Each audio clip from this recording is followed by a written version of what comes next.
திருநாவுக்கரசரின் அழகாக எடுத்துச் சொல்லி செம்மை பசுமை என்று பல்வேறு செய்திகளை அழகாக சொன்னார். அதாவது இன்னைக்கு ஆடி வந்து என்றார்கள். அவர்கள் நம்மை தேடி வந்தது அகிலாண்டேஸ்வரி கோயில் தான் இந்த சிறப்பான நாள். அந்த அகிலாண்டேஸ்வரி கோயிலில் தான் வீடு அம்மன் சன்னதிக்கு எதிர்மாக இருக்கிறார்கள். ஸோ அவங்க அருளை எடுத்துக்கொண்டு வந்திருக்கிறார்கள். ஆடி வேண்டி அடுத்தது நம்ம பாரத பிரதமர் அவர்கள் இன்று லண்டனில் இருக்கின்றார்கள். நமக்கு வரி சலுகைகளை கொடுத்திருக்கின்றார்கள். இந்த தமிழ் சங்கத்திலே இருக்கிறது. ஒரு ஜிஎஸ்டி வரி இல்லாமல் அருமையாக பேசினார்கள். பிரதேச வரி எந்த வரியும் இல்லை. நம்ம எல்லாம் மகிழ்ச்சி கடவுளை அருமையாக என்ன சொல்வது, அவர் சொன்னார் இயற்கை. அவர் பேசியதே இயற்கை என்றார். இயற்கை தான் இன்று நாம் எப்படி பாதுகாக்க வேண்டும், எவ்வாறு நம்ம இளைய சமுதாயத்தை வளர்க்க வேண்டும். அது இயற்கை என்பதுடன் சுவிட்சர்லாந்து யாருமா இங்கே தான் சுவிட்சர்லாந்து வந்திருக்காங்க. ஆமாம், எல்லாருக்கும் நேரம் சொன்னாங்க. பற்றி ஒரு குறிப்பு இல்லையே. அதாவது இயற்கையை பற்றி சொல்லும்போது என்னுடைய நண்பர் மருத்துவர்கள் சமீபத்தில் சுவிட்சர்லாந்து சென்று விட்டு வந்தார்கள். அவர்கள் ஒரு வார்த்தை சொன்னார், எப்படி இருந்தது சுவிட்சர்லாந்து என்று கேட்டு அவர் ஒரே ஒரு வார்த்தை, அம்மா உங்களுக்காக சொல்கின்றேன், இறைவன் சுவிட்சர்லாந்தை பார்த்ததற்கு பின் தான் சொர்க்கத்தையே படைத்திருப்பான் என்று சொன்னார்.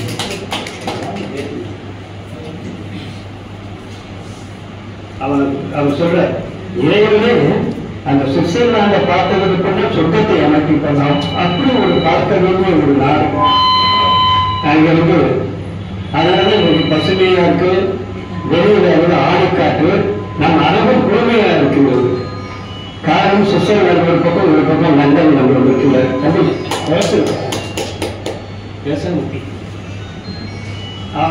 இரண்டு ஊர் அவங்களை பத்தி சொல்லியிருக்கோம். ரதி கமலநாதன் அம்மா சுவிஸ் நாட்டின் மயிலவாங்க. இவங்க வந்து சுவிட்சர்லாந்திலிருந்து வந்திருக்கின்றார்கள். 30 வருட காலமாக தமிழ் பணி செய்து வருகிறார்கள்.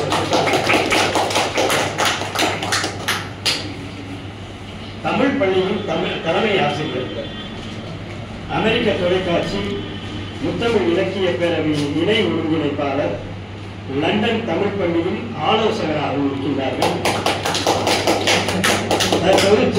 வந்திருக்கிறது சென்னையில் தொல்லியல் மாநாட்டில் மலேசிய அமைச்சர் நம் அமைச்சர்களோடு விருது வழங்கி சிறப்பித்திருக்கின்றார்கள்.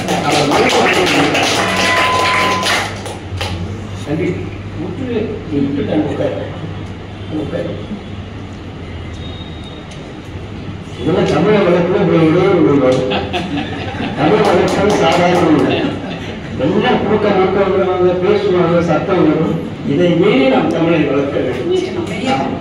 அதுக்காக நாங்கள் தமிழ் சங்கத்தில் எல்லாம் அப்படியே அந்த நரம்பு தொலைக்காட்சி மாதிரி அந்த சட்டத்தை உண்டு பண்ணணும். நீங்க காரணம் நீங்க எப்படி சிங்கம் எல்லாம் இங்கே இருக்கும். ஆனால் நம்ம அதை பார்த்து நம்ம தான் போயிட்டு. ஆகவே அப்பேற்பட்ட ஒரு விருதை பெற்றுக்கொண்டு அவர்கள் திருச்சிக்கு வந்திருக்கிறார்கள். அவர்களை நாம் தமிழ்ச்சங்கமும் சொல்லியிருக்கோம். அவர்களை தமிழ்ச்சங்கம் வாழ்த்துகிறது. அடுத்தது திருமகள் ஸ்ரீ பத்மநாதன் லண்டன் வந்து வந்திருக்காங்க. இவர்களும் நேற்று தொல்லியல் மாநாட்டில் அமைச்சர்கள் கைகளால் விருது பெற்றவர்கள். நேரையே விருது பெற்றவர்களால்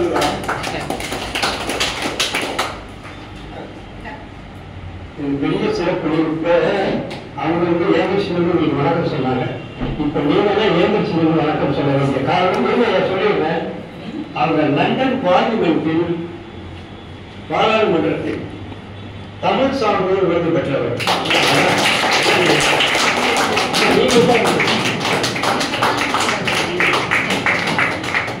லண்டன் மாநகரில் உள்ள பாராளுமன்றத்திலே அவர்கள் தமிழ் சான்றோர் விருது பெற்றவர்கள்.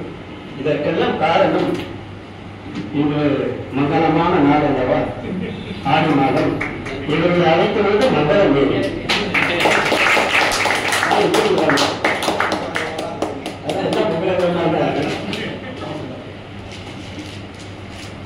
இப்பேற்பட்ட சிறப்பான தாய் அன்பு கொண்டவர்கள் எல்லாம் இன்று இந்த மண்டலத்தை சிறப்பித்துக் கொண்டிருக்கிறார்கள். அது பாருங்க, செந்தமிழும் கைந்தமிழும் என்கின்ற போது உலகமே இங்கு திறந்திருக்கின்றது. அதுதான் சிறப்பு. இன்றைய நிகழ்வு உலகமே திறந்திருக்கின்றது. அப்பேற்பட்ட ஒரு சிறப்பான நாள். இருவருமே பல உலக சாதனை நிகழ்வுகளை முன்னின்று நடத்தி தொடர்ந்து அவர்கள் அந்த நாட்டிலே நடத்தி கொண்டு வருகின்றார்கள். உலக சாதனைக்கான அமைப்புகளை கொண்டு அவர் செய்து கொண்டிருக்கின்றார்கள். நம் முதலமைச்சரின் அயலக தமிழருக்கான விருதினையும் பெற்றிருக்கின்றார். தமிழக அரசு பெற்றிருக்கின்றார். அப்பேற்பட்ட அன்பு உள்ளவர்கள். அருமையான ஒரு நிகழ்வு. ஒரே ஒரு செய்தி சொல்லணும். பறவைகளை பற்றி எல்லாம் சொன்னார்கள். காக்காவை பற்றி சொன்னார்கள். நீங்க எல்லாரும் நம்ம படித்திருப்போம். நீங்க படித்திருக்க மாட்டோம். ஒரு 10 நாட்களுக்கு முன்னால் நாளிதழிலே கொச்சின் அருகே ஒரு கிராமத்திலே 3 வருடங்களுக்கு முன்னால் தன் வளையலை காணாமல் செய்திருக்கிறார்கள். ஒரு அம்மா குளிக்க போகும்போது வளையலை வச்சுட்டு போறாங்க. காக்கா எடுத்துட்டு போயிடுச்சு. 3 வருடத்திற்கு முன் எல்லாம் நீங்க படித்திருப்பீர்கள். 3 வருடம். அந்த 3 வருடத்திற்கு பின் அந்த கிராமத்திலே ஒரு மரத்திலே இருந்த கூட்டை அந்த வீட்டு சொந்தக்காரர் போயிட்டு அந்த கூட்டை போய் பார்க்கிறாரு. அதுல அந்த வளையல் இருக்கு. 3 வருடம். இது எல்லாரும் புதுமையா இருக்கு. இது வந்து எல்லாம் தொலைக்காட்சி காக்கா வரதான் சொல்லிருந்தாங்க. இது வளையலே அந்த வீட்டுக்காரர் போய் அந்த கூட்டை கலைத்து பார்த்தால் வளையல் இருக்கின்றது. ஆனால் அந்த வளையல் முழுமையாக இல்லை. 3 துண்டா உடஞ்சிருக்கு. ஏன்னா இங்கதான் சார் மனித நேயம். அந்த மனித நேயம் அந்த வீட்டு உரிமையாளர் 3 துண்டு அந்த தங்க நகையை வைத்துக் கொள்ளலாம். அவர் உடனே அங்கு சென்று அந்த கிராமத்தில் உள்ள நூலகத்தில் எங்க வீட்டு காக்கா கூண்டு கட்டியிருக்க அதுல வளையல் தங்க வளையல் இருக்கு, யாருக்கும் தெரியல, கேட்டு கொடுத்துருங்கன்னு சொன்னாங்க. அவங்க அந்த நூலகத்துல ஒரு அறிவிப்பு தாயில எழுதி வச்சிடறாரு. இது மாதிரி ஒரு தங்க வளையல் வந்திருக்கு, அந்த உரிமையாளர்கள் தக்க சான்றிதழ்களோடு வந்து பெற்றுக் கொள்ளலாம் என்று.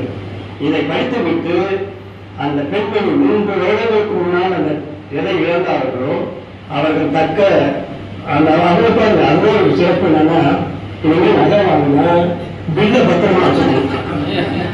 நீங்க ஜிஎஸ்டி போறாங்கன்னா அது வேணாலும் பில்லு வாங்காம தான் சிக்கல்.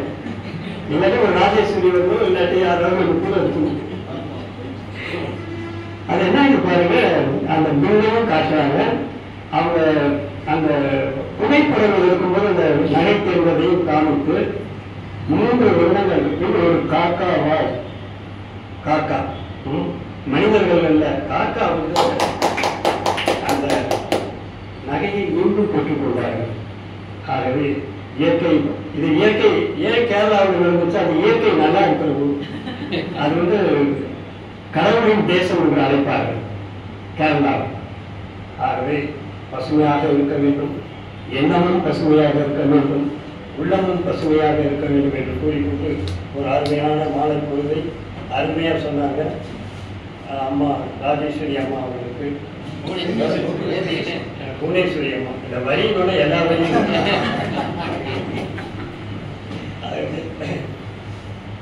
இயற்கையை காப்போம் காப்போம். இவ்வளவு பேர் வந்திருக்கோம், என்னையும் சேர்த்து ஒரு மரத்து யாராவது வீட்டில் ஒரு மரம் வச்சிருப்போமா?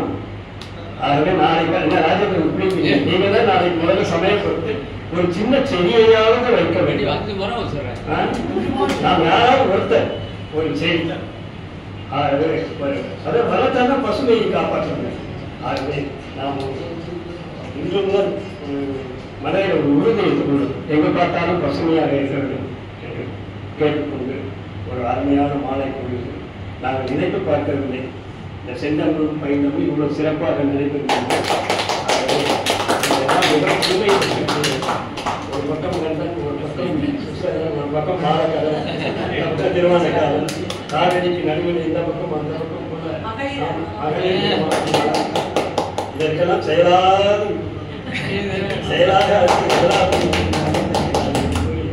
வந்திருக்கின்ற அத்தனை அன்பு உள்ளங்களை புதுவெல்லாம் வந்திருக்காங்க. அவருக்கு தமிழ் சங்கத்தின் சார்பில் நன்றி தெரிவித்து ஒரே ஒரு வார்த்தைமா, நாங்கள் தமிழ் சங்கம் இது 69வது வருடம். 69 வருடங்களாக புதன் வெள்ளி மாலை 6:30க்கு தொடங்கி 7:30க்கு நாங்கள் அதை பேசுவார்கள். அதுக்கப்புறம் நாங்கள் நன்றி உரை அதை இழுத்துக்கிட்டே இருப்போம். ஆகவே 6:30லிருந்து 7:30 தொடர்ந்து இந்த கூட்டம் நடைபெறுகிறது. இந்த அன்பு உள்ளதற்கு காரணம் இந்த அன்பு உள்ளது. இந்த வேலையில் நாங்கள் கூட்டம் நடத்துவோம். வரவேற்பு வந்து நாங்கள் நாற்காலியுடன் பேசுவோம். வரவேற்பு என்பது இந்த விதத்தில் நாற்காலியுடன் அப்பதான் எங்களுக்கு பேச்சு வரும். நன்றி உரை சொற்பொழிவாளருக்கும் நன்றி உரைக்கும் ஒரு அளவு நிறைந்திருக்கும். நீங்கள் ரசித்திருப்பீர்கள். எங்களை எல்லாம் உங்கள் நாட்டுக்கு அழையுங்கள். அப்பேற்பட்ட அன்பு உள்ளங்களை எல்லாம் மீண்டும் வாழ்த்தி விடைபெறுவோம். வருகின்ற 30ஆம் தேதி புதன்கிழமை ஒவ்வொரு மாத இறுதியும் மருத்துவ வாரமும் நாங்கள் நடத்தி வருகின்றோம். அந்த வகையிலே இந்த மாதத்தின் இறுதியாக மருத்துவர் நந்தகிஷோர் என்று இரு கண்களை பற்றி அதே கண்களும் பார்த்திருக்கிறோம். இரு கண்கள் அவர் ஒரு கண் மருத்துவர். ஆகவே அதே ஒரு பக்கம் கை தட்டிக்கிட்டே இருப்பார், ஒரு பக்கம் பேசிக்கிட்டே இருப்பாரு. இதெல்லாம் நம்ம ஒன்றும் பெருசா எடுத்துக்கணும். அந்த உணர்ச்சி இவருக்கு கைத்தட்ட கைத்தட்டு எனக்கு 20 நாள் பேசலாமான்னு. ஆகவே இரு கண்கள் நீங்கள் எல்லாம் எங்கள் தமிழ் சங்கத்தின் அன்பு கண்கள். நீங்கள் எல்லாம் வாருங்கள். வருகின்ற புதன்கிழமை மாலை சந்திப்போம். நன்றி, வணக்கம். அதுக்கு நம்ம பேசிக் கொள்ளலாம்.